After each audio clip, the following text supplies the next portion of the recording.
Okay, shout out sa viewers natin ngayon. So, our live is all about TLE majorship. Okay? So, ayan teachers, kanina ang diniscuss ko po is all about technology and livelihood. General education. But for now, our discussion is all about technology and livelihood, textbook education. So, dito naman po tayo sa ating majorship. So, by tomorrow, we already discussing our tinatawag nating professional education. So, I know yung iba sa inyo is nasa simbahan pa. Okay. So, it is good. Tama po ba? Semana Santa. Okay. So, ayan. Teachers, makinig lang po kayo sa ating mga padrills. Okay.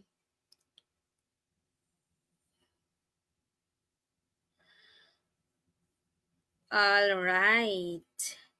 So, ayan. Sino kaya ang viewers natin ngayon? Sino kaya ang masipag na viewers natin ngayon? Okay, kung ito ay magte-take ng September, bibigyan po kita ng free reviewer. Ayan. So, I will check kung sino po sila. Check ko kung sino. Are you a future LPRIS? Shout out kay Sir Angelo, Samuel Orpanyo, and Geneva sa Pedra Sanzon. Okay, are you a lot taker for this incoming September, Taker po ba kayo this incoming September 2025 board examination? Paki-PM po ako, may free po ako sa inyo.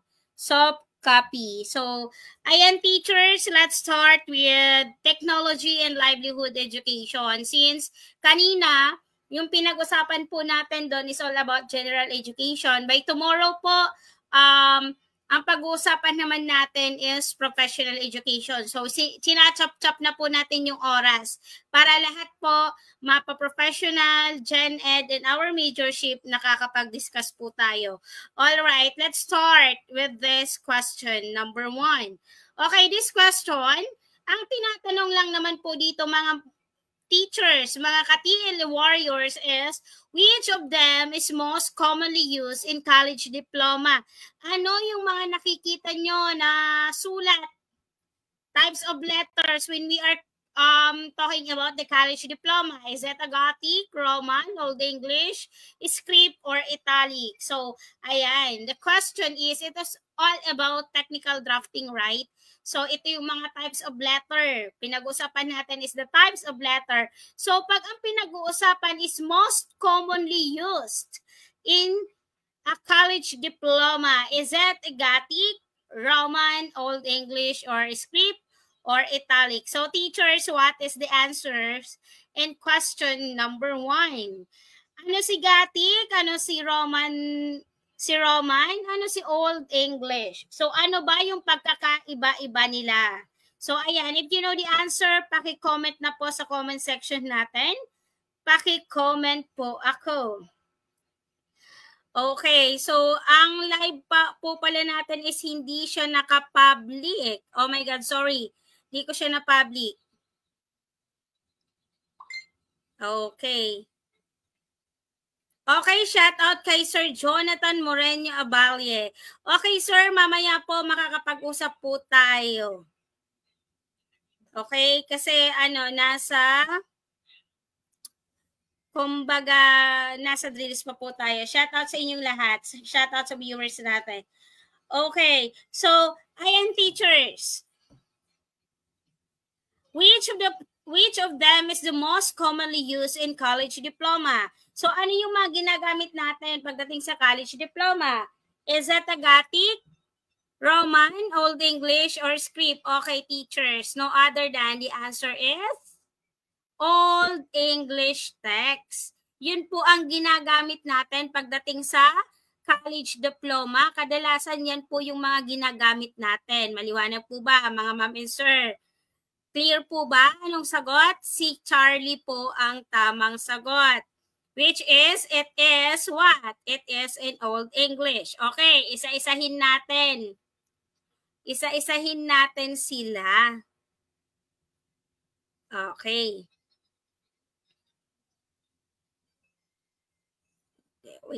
Wait lang guys.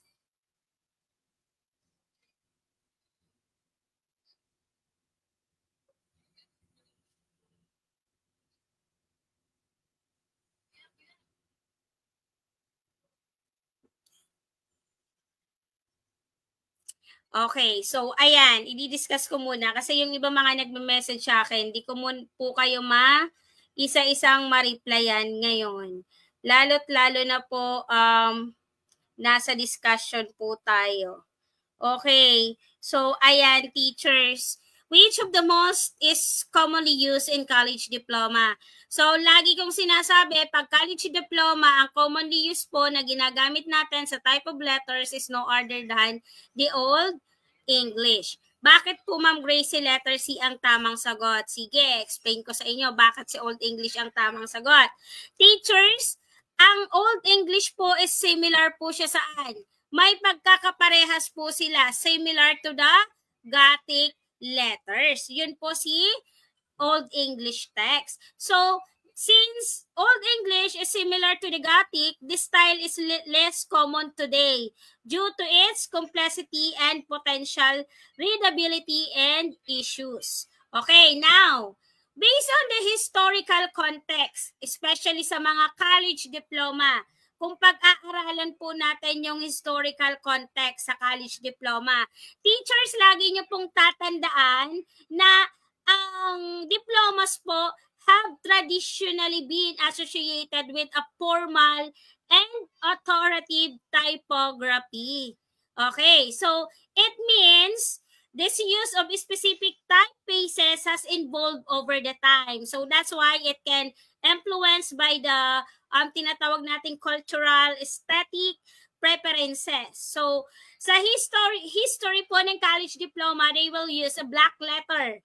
So ano yung black letter? It is referring for Gothic letters, right? Was prevalent in early printed documents due to its association with formality and tradition. So ngayon, ang current trends, kasi si Gothic po is kumbaga old na siya. Kung sa pag-aaral, kaya nga 'di ba, every year nagkakaroon ng revision, nagkakaroon ng current trends. Okay, ang current trends po ngayon in modern times, nasa modern era na po tayo, while the black letters remain as a common choices for the diploma, it is often accompanied or replaced by the typefaces. Ito na po ang tinatawag nating Old English text. Maliwanag po. Bakit po tinawag siyang Old English text? It because we have the elegance, readability, and the Roman typefaces po, it is widely used. For what? For their clarity, classic appearance, making the suitable for formal documents like diplomas. So, the answer is, anong sagot? Okay. Ay, wait. Sorry, guys. Oh. Okay. So, let me clear to you. Okay, shout out kay Sir Norman. Okay. Mali yung shinadan ko. Okay, the answer is Roman letters. Okay, not an Old English. Okay, sorry. Okay, ang Old English and Gothic letters po is similar. Maliwanag po, similar siya. Like sa kinikwento kanina, in-explain ko kanina, ulitin ko. Si Gothic letters po is the style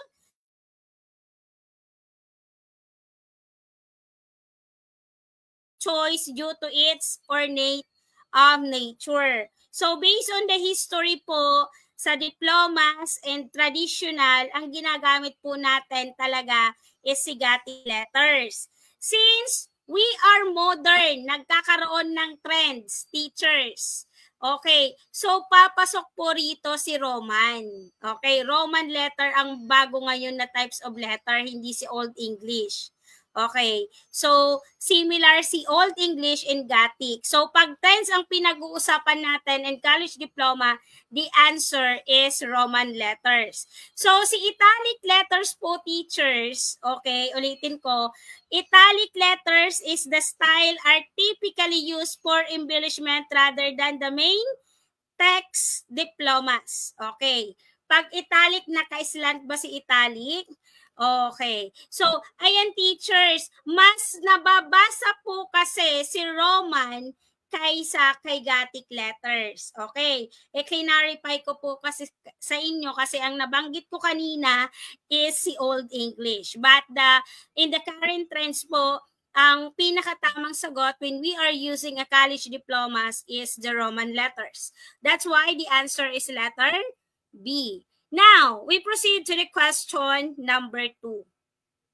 All right. So, base here, what ingredient in concrete, o ang pinag-uusapan natin teachers is the concrete, okay, is added to the batch immediately before or during its mixing to improve its durability and accelerate the strength development. Again, what ingredient in concrete is added to the batch immediately before or during?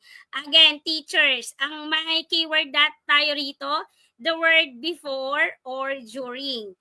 It's mixing to improve its durability and also to accelerate the strength development. So, ano ang sagot dito? Is it the fine aggregates, coarse aggregates, admixtures, or water? So, let me, sa mga nanonood dyan, sa mga viewers natin. Okay. So, pwede nyo ba akong bigyan ng isang example na tumutukoy sa mga fine aggregates? Ito, na-discuss ko na to in the past drills, right? So, teachers, ano-ano yung mga fine aggregates na tinutukoy natin? Sige nga. Pag sinabi ni Teacher Grace na fine aggregates, ito po ay mga uri ng buhangin, sand. Okay. Yan ang fine aggregates. Ano yung example ng coarse aggregate? Ang mga coarse aggregate po, ito yung mga tinutukoy nating stone and also gravel. Okay. Ilan yung millimeter ng gravel? Sige nga, ilang millimeter ba? Teachers, di ba may millimeter ang coarse aggregate, yung mga bato? Di ba nasa 4.75? Okay, basta tatandaan nyo, ang fine aggregates, maliliit ito. One of the example dito is yung mga buhangin. Okay, so na-explain ko na po sa inyo ng maayos, right? So, discuss ko po ulit. Bakit fine aggregates is katulad ng mga sand? Okay, so fine aggregates, these are the small particles. Okay, lagi kong sinasabi, fine aggregates is the small particles that fill the spaces between the larger aggregates and concrete. Okay, sa mga ka-TL major dyan, dapat alam nyo to, especially in carpentry. So that's why it is typically include the sand. It can contribute to the overall strength and also for the workability of the concrete to mix but not specifically enhance durability to accelerate the strength development on their own. Okay. Yan po ang importansya ng fine aggregates, especially sa mga construction materials. Now, let's start with the coarse aggregate. Ang coarse aggregate po na tinutukoy natin dito is mas malaki sa fine aggregate. Ito po yung tinutukoy ko kanina na stone and gravel or crushed stone. So, anong purpose? Bakit may tinatawag tayong coarse aggregate? To provide a bulk, structural integrity, and also to concrete. So that's why ang fine aggregates po, they play as a crucial role in overall composition but do not directly influence the acceleration of the strength development or durability when added before mixing. So, ang tinutukoy po dito is immediately before or during its mixing improve. During what? Durability and accelerate the strength development. So, teachers, ang sagot po rito is the admixture. Bakit ko sinabing letter C ang tamang sagot? Alright. So, bakit si letter C? Bakit po, Ma'am Grace, hindi si water? Okay, explain ko po yan isa-isa. Okay. Si admixture po is the substance added to a concrete mix to modify its properties. Katulad ng semento, admixture yan. Admixtures classified into several categories including na po dito. Meron tayong tinatawag na 4. Ano yung mga pang-add natin sa buhangin? Ang buhangin ba titigas yan kung walang semento, walang tubig? Ang bato ba mapuporm yan na isang poste ng bahay kung walang admixture, di ba? Hindi. Magre-retain yan as bato, as asan. Okay, so ang gagawin natin para magkaroon ng strength, development, and durability ang isang concrete, you need to provide admixtures. Number 1 po is si accelerator. Okay, pakitake note na lang ha mga ma'am and sir. Especially yung mga magte-take ngayong September. Okay, so accelerator. Okay, this speed up for the curing process and increase early strength. Okay, nagbuhos kayo ng nagpaslab kayo ng bahay. So, may curing method tayong tinatawag doon. Bago tatanggalin natin yung mga inilagay natin doon na forms, kailangan ang curing po niyan mga nasa 7 days para po ma-retain ang moisture ng concrete, ng semento. Accelerator po ang tawag doon. Retarders. Pangalawa is retarders. This is the slow down the time saving time. Okay po ba? Water reducing agent. Ano yung water reducing agent? This improve our workability without increasing water content. And last is air and training agents. Okay. So ano naman siya? This can enhance the durability by improving the resistance for the freeze-thaw cycle. So that's why the answer is letter C. Okay. Add mixtures. Okay. Bakit po, Ma'am Grace, mali si water? Okay. Bakit po mali si water? Ang water po is very essential for the hydration process and also for the chemical reactions in a concrete. Pero hindi inherent po to improve the durability or accelerate the strength and development beyond its necessary role in forming a workable mix. Kaya po mali si letter D. Now, we proceed to the question number 3. Ayan, TLE Warriors laban. Okay, ito naman, bakit po ba kasi kasama sa mga TLE Major ang carpentry? Yes, kasama po yan kasi skills ang pinag-uusapan natin. Paano kung medyo hirap ka sa academic? Di mo pa i-enhance ang skills mo. Paano ka magtatrabaho? Paano ka maghahanap buhay kung wala kang skills? Okay? Kailangan ngayon, meron kang diskarte, meron kang diploma.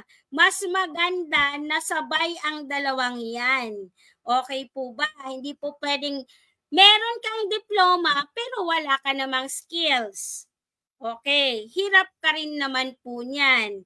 Okay, so ayan, kaya di ba based on the revision in senior high school, meron na lang tayong academic pro and then the tech pro, which is based on the evaluation. Okay, so there's a lot of the students na tapos sa senior high school, pagdating sa OJT, kulang sila sa mastery of skills. Kaya kung titingnan natin yung revised new curriculum in senior high school, may academic pro, may tinatawag tayong tech pro. For example, si estudyante, gusto ABM siya, ang tech pro niya is tourism, mag-aaral ang bata ng tourism. Ang second semester niya, wala ng lesson. More on OJT na yan sa mga industry or hotel. Depende po sa skills ng bata. Kung gusto naman niya is maging engineer, so ang tech pro po na kukunin niya or skills is all about technical drafting. So that's why pag nag-OJT siya, nasa site siya ng mga engineering.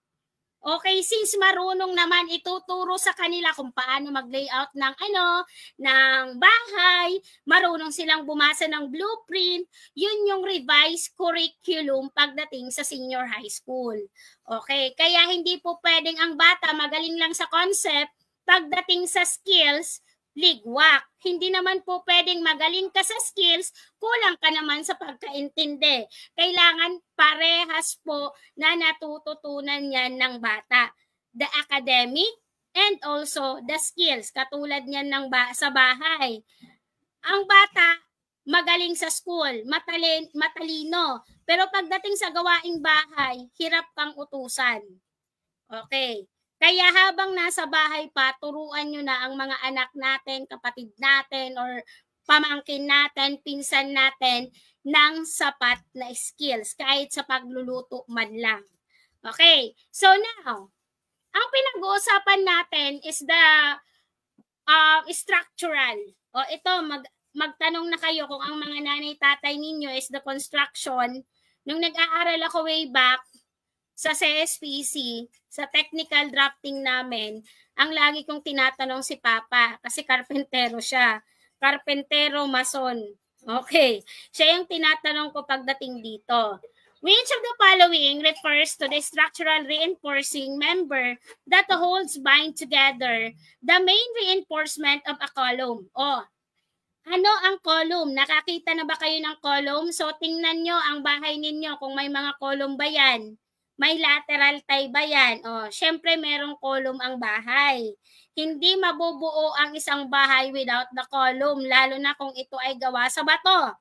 Okay, so it is a lateral tie, it is a stirrups, it is a spiral tie or rebars. So what is the answers? What is the answers? All right. So ayan.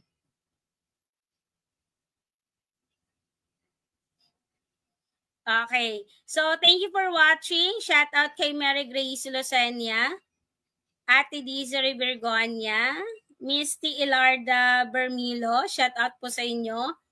Larry Maga Jr., thank you for watching. Edeline Apondar, thank you, Auntie, sa pag-watching. Okay. So, based on this question, ang sagot, anong sagot? Is that a lateral tie ba?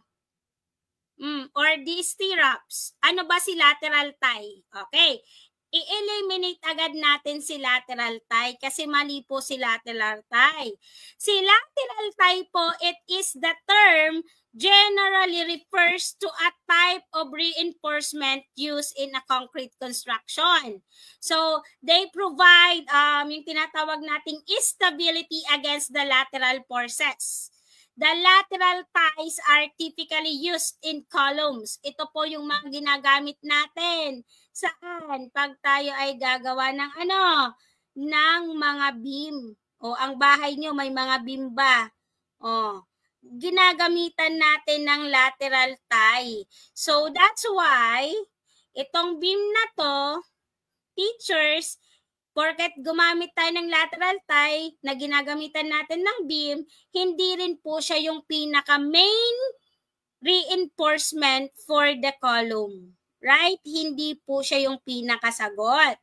So now, anong pangalawang eliminate natin? Si letter C. Ito po si spiral tie. O si spiral tie, pag ganyan lang. For example, maggagawa kayo ng poste. Magpuposte kayo dyan. Ito po, nakapaganyan yan, naka-spiral, nakapabilog po yan. Makikita nyo yan sa building. Yung mga nakapabilog na bakal, nakaganyan, yan yung spiral tie. Ang spiral tie po, it is a continuous loop of the steel warps around the vertical reinforcement. So, it is often used for a circular motion. Kaya kanina, pag ganyan, di ba, yung pagka-drawing ko. So, kumbaga, it serves as similar purposes by as stirrups. Okay. So now, ano naman si rebar? Si rebar po, ito ay mga kabilya, mga bakal. Or steel bar. Nakakita na kayo ng mga kabilya, steel bar. It is used for the concrete to enhance its strength. Ginagamit natin para ma-enhance yung strength nila.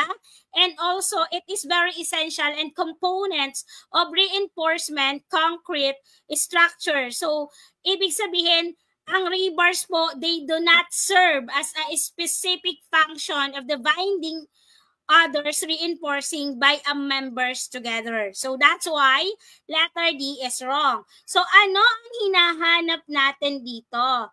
Okay, ano ang hinahanap natin dito? Pag ang tinutukoy is the structural reinforcing member that holds or bind together yung main reinforcement of the column. So lagi niyo pong tatandaan na pagdating sa masonry, lalo na sa pag-reinforce ng column, ang kailangan po natin is si stirrups.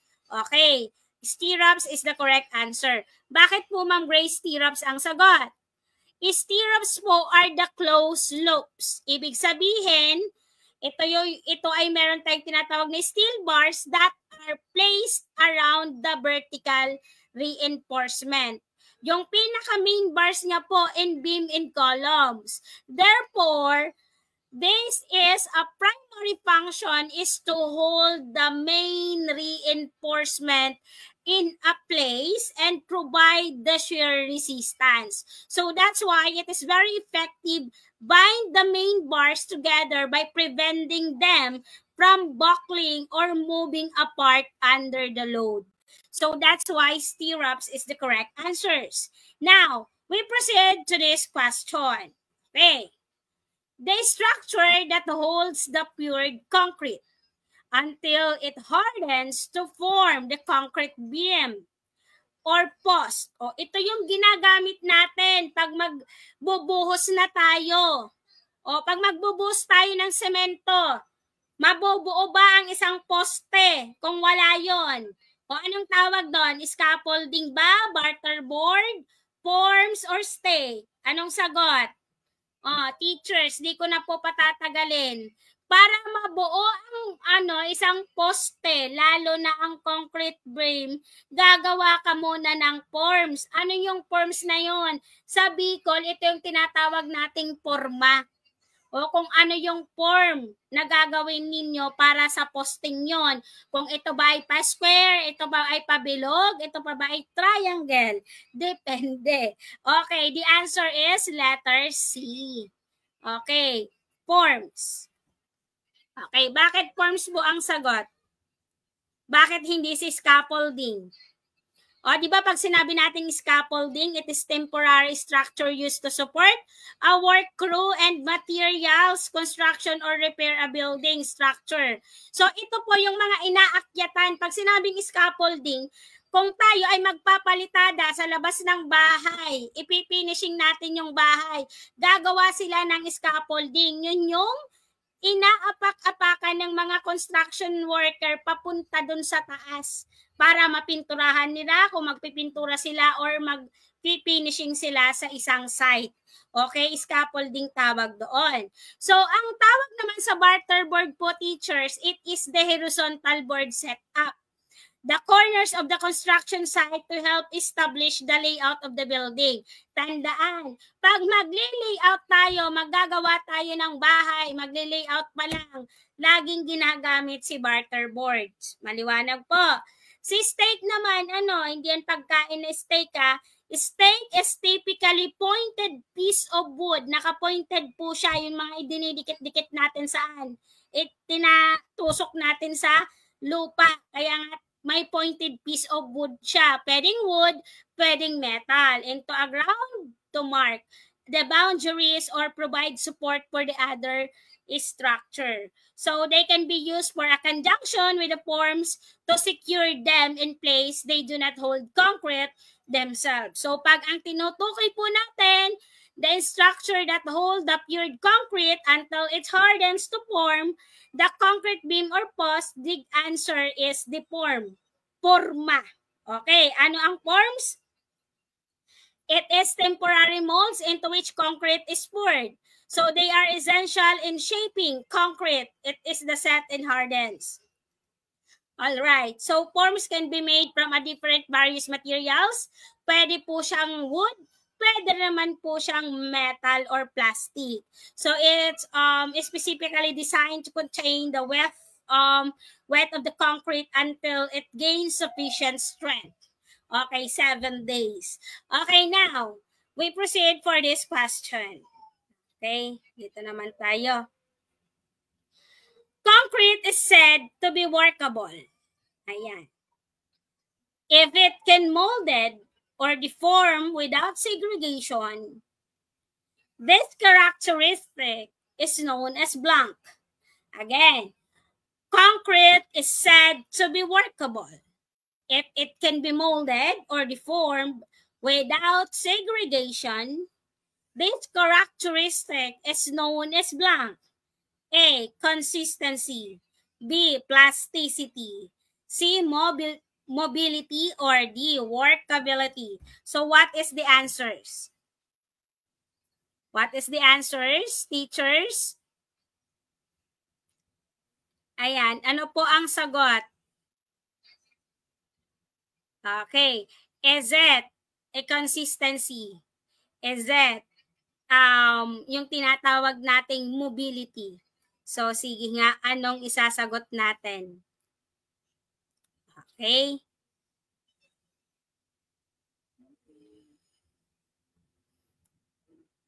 Anong sagot?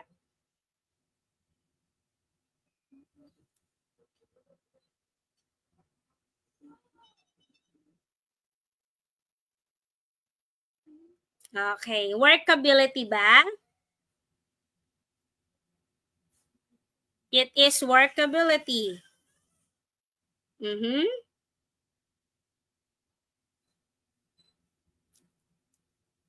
Is it a consistency? Okay. So, ayan teachers, titingnan natin kung ano ba ang tamang sagot.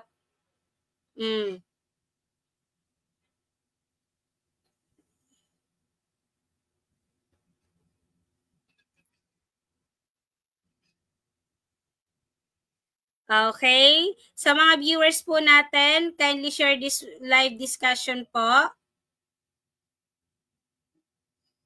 Pakishare po ako para mas marami tayong matulungan.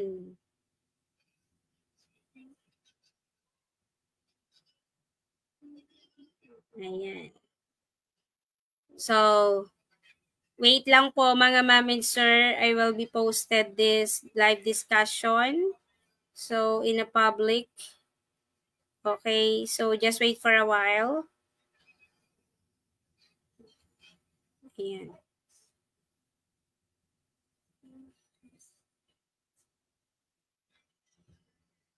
Okay. Sabi ni Ma'am Judy Ann, is it B? Okay. So, tingnan natin if it is plasticity, mobility. Okay. So, teachers, the answer here is workability. Letter D.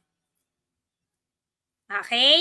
Workability is the correct answers. Concrete is said to be workable if it can be molded or deformed without segregation. This characteristic is known as workability. So, teachers, mali po si consistency. Kasi nga may deform na eh. Plasticity and mobility. So, let's have a ratio. Bakit si workability ang tamang sagot? Bakit mali si A, B, and C? Okay, teachers, alamin na muna natin. Okay. So, ito ha. Sa this question po, teachers, lagi niyo pong tatandaan, ang consistency po is the term generally refers to a uniformity. Kaya nga consistency. Meron tayong uniformity of the concrete mix and moistures. Okay. A consistent mix will have a uniform texture and also for the appearance. Kaya tinawag siyang consistency. Pag sinabi naman po natin na plasticity, ano siya? Plasticity po is the characteristic that indicates how will the concrete can be shaped or molded. O paano ba paano ba minold natin? Okay. So, that's why this plasticity is very important during the initial stage of a placement. Okay, anong tinatanong dyan? Concrete is said to be workable it can be molded or deformed. Ibig sabihin, na-mold na siya, nagkaroon ng deform without segregation. This characteristic is known as plasticity pa rin ba? No. Mobility pa rin ba? No. Ang mobility po, it can relates to easily that the concrete can flow into forms or ground reinforcement without requiring the excessive effort. So, alamin natin yung definition ng workability. Bakit tama si workability? Ang workability po, teachers, it is referring with the concrete can be mixed, placed, compacted, and finished. Finished na siya and compacted na siya. So, ibig sabihin, it can encompasses several factors, mga ma'am and sir, including na po dyan sa workability, si consistency, si plasticity, and mobility. Nakapaloob po yan sa workability, yung tatlong yan. Each of these have terms to contribute the comprehensive understanding of how the concrete yung tinatawag nating behaves under a various condition. Okay. So, workability po is the yung tinutukoy nating encompasses of all characteristic, but it can specify or emphasize the ability to handle and also to manipulate, okay, the concrete without causing the segregation process. So, it is very important in the construction. It is workable, teachers. The concrete mix ensures that it can fill molds completely to adhere well reinforcement bars. Okay po. So, that's why workability is the correct answers. Not plasticity. Okay. Next. Which valve? O ito naman, dumako na tayo sa plumbing method.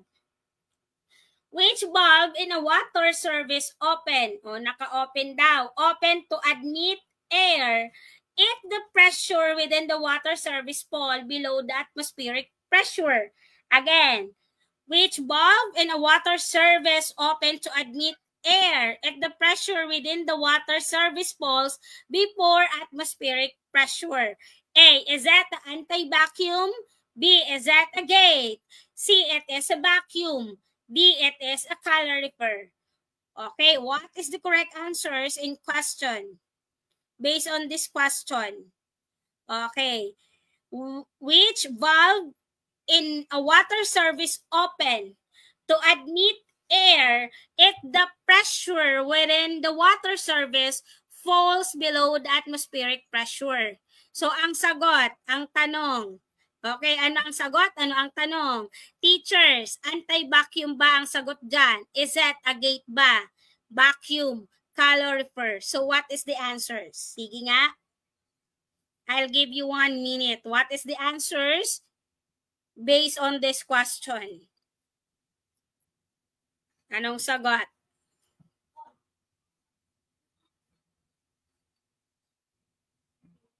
Okay.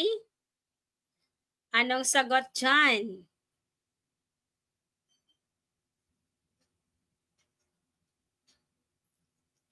Okay, teachers. The answer is?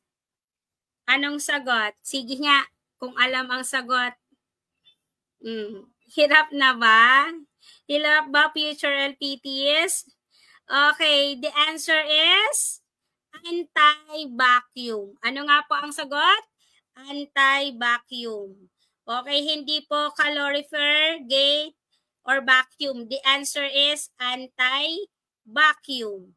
Okay, letter A is the correct answer. Si gate valve, teachers, does not perform this function. Hindi po nagpe-perform si gate valve for this function. Si vacuum naman po, it is similar.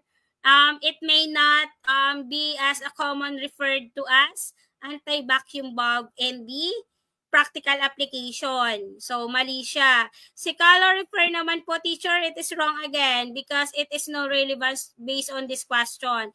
So, the answer is letter A, anti-vacuum valve. And because it is specifically functioned to allow air into the system with there have a drop pressure below the atmospheric level. So that's why letter A is the correct answers. Next, we proceed this question. Which pipe is used through which rainwater passes from the roof down to the ground? It is a gutter po ba, conductors, downspout, or vent? Sige, teachers. Which pipe is used? Anong gagamiting pipe ninyo? Through which rainwater daw passes from the roof? Simula sa bubong ninyo, down to the ground. O anong sagot? Is it a gutter, conductor, downspout, or vent? What is the answers? Teachers. Okay, the answer here is downspout. Okay? Letter C is the correct answers. Ma'am Grace, bakit po downspout is the correct answers? Bakit hindi po si gutter? Teachers, gutter is the channel installed along the edge. Okay? Gutter is, ano nga po si gutter? Teachers, is a channel installed along the edge of the roof that collects a rainwater fall. So, while gutters is play very crucial role in managing a rainwater. So, ibig sabihin si gutter po, hindi po siya mismo ang nagtatransport directly down to the ground. Instead, si gutter po, siya lang ang nagko-collect ng tubig. Saan? Sa bubong natin, sa roof. Si conductor naman, it is a plumbing terminology, right? Okay? So, this term po can referring to various types of pipes. Si conductor, iba't ibang uri ng pipes or channels that carry fluid. So, it is not commonly used for, based on the context na gagamitin natin for the down to the ground. Okay, si vent naman are pipes that allow air. Nag-allow si vent ng air, teachers, to enter exit plumbing system to ensure proper drainage and preventing a vacuum. So, pag down to the ground, from the word down, down, down, the answer is downspout. Di ba ito yung mga pipe na inilagay sa concrete gutter natin, sa gutter papunta sa baba. Ang tawag doon is downspout. It is vertically pipe that carries rainwater from the gutter down to the ground or into a drainage system. So, downspout are essential component po of a rainwater management system as they facilitate the movement of a collected water roof is the very foundation of a building process. So, that's why the answer is letter C. Next, which convey water from the service to the plumbing fixtures or appliance, appurtenance, equipment, and device or other system serves, including the victim and control valve. So, A, is that a water reservoir? B, water distribution system. C, water service pipe. Or D, main water pipe. So, what is the answers? Okay, I'll give you 1 minute.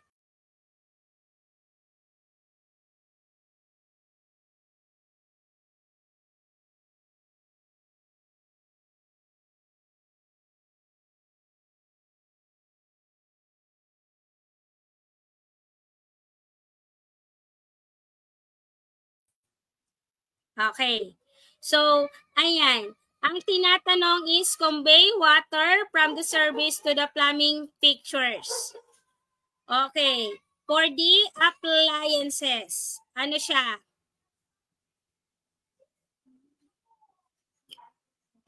Anong sagot? Okay, teachers. The answer here is, wag na nating patagalin. The answer is, okay. Anong sagot?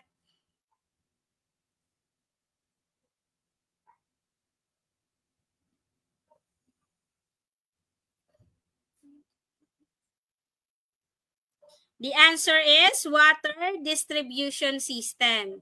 Letter B. Okay. So, mali po si water receiver, mali si water service pipe, and main water pipe. Bakit? Ano si water receiver? It is a large storage. Okay, ano nga po ulit siya? Large storage, okay, facility that holds water for the distribution. Si water service pipe naman po, teachers, it connects the main supply. Nakakonect po to sa main supply of the water. Okay, so yun po ang tatandaan ninyo, especially for the municipal source building planning system.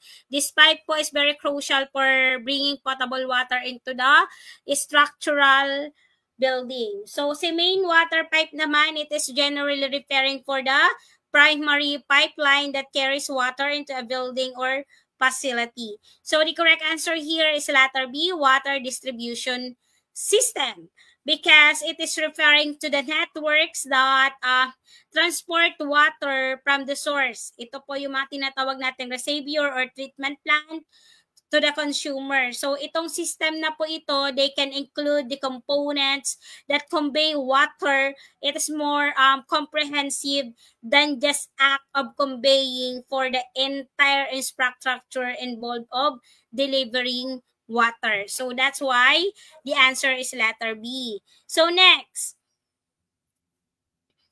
what is the first step that a plumber must follow when the setting of the lavatory? O, kung ikaw ay isang plumber, ano ang unang step ang gagawin mo? A, set the proper height of the lavatory. B, place the lavatory on the hanger. C, determine the thickness of the lavatory or fasten the hanger to the wall. So, what is the answer? Kung ikaw daw ay isang plumber, ano ang unang iseset mo? Sige nga, ano ang unang iseset mo, teachers? Automatic, ang unang iseset mo po, teachers, dito is to set the proper height of lavatory.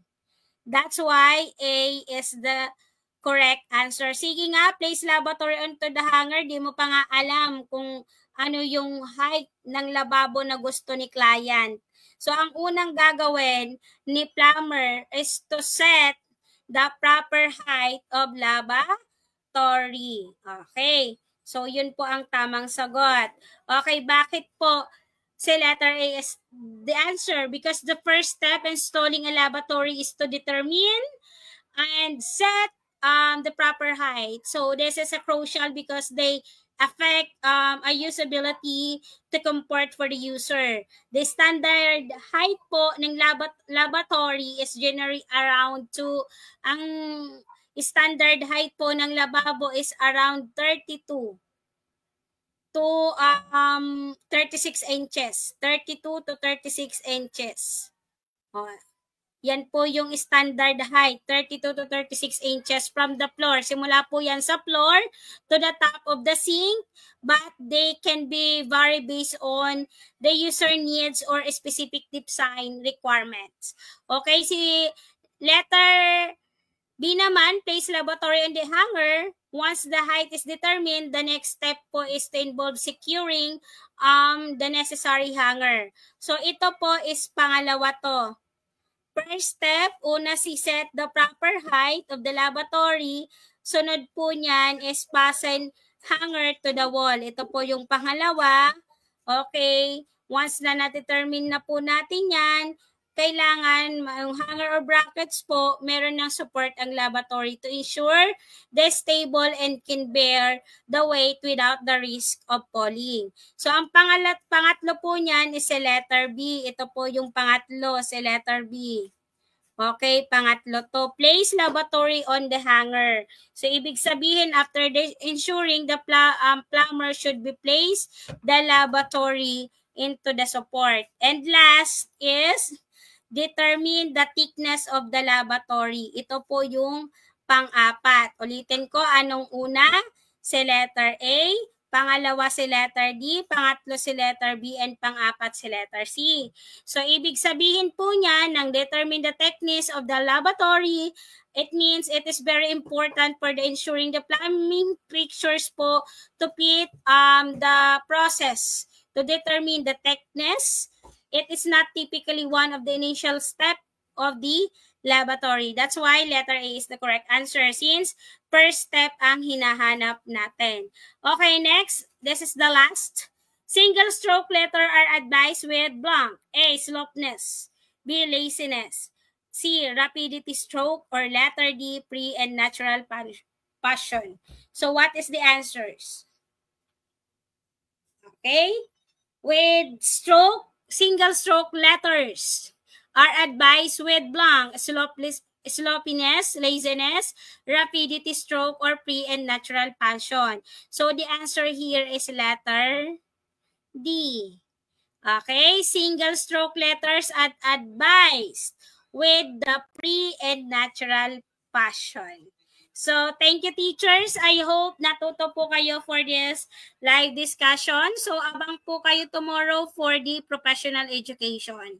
Okay? May discussion po tayo tomorrow for the professional education. So, abang-abang na po tayo. So, the time is 9:05 in the evening. Okay, teachers, that's all. Thank you and God bless. Ayan, tomorrow po is morning yung discussion natin kasi afternoon kailangan nating magsimba at magnilay-nilay. Okay, happy holiday. Okay, tambak ang paperworks natin. Okay, so ayan teachers, God bless and congratulations sa mga nag-take ngayong March 2023 kasi ang result po is May 23, 2025. See you teachers tomorrow for professional education. Thank you and God bless.